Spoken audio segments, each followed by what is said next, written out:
chéri, zaho variana be manara-maso anjy sao dia aterina kely aloha nji e. Manahoana ary sao dia lazainao fa miavina e. Faharoa manaraka an'izay tsy chéri anao velively sady tsy ho zany mihitsy.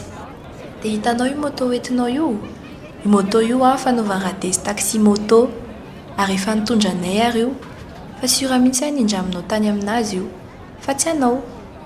Sady na zany na tsy zany ary aloha za tsy genre an'ilay hoe vehivavy zakana moto na fiara. Fa mety any amin'ny olona hafa angamba ny azonao amin'izany. Ndao hiala leso fa tena manao hainina be zany resaka zany e. Efa tsatsa aloha ala fa azabadianina be eo. Tonga dia velomy moto dia ndao hiala. Le ty tena afa baraka lesy ndao hiala rapidapida fa tsy.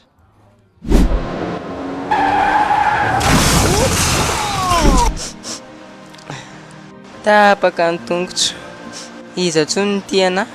Aiza tsony ny alehako? Very a. Matoa ianao mbola velona, mbola teo amin'ny vavaka ary ny tenin'Andriamanitra manao hoe tsy avy antsomany so ampanota i bebaka. Mama, tena vao afaka mitsangana eto dia araka hivavaka amin'ny mama amin'izay. Manahoana? Tonga soa aty am-piangonana ihany ianao Tonga soa e.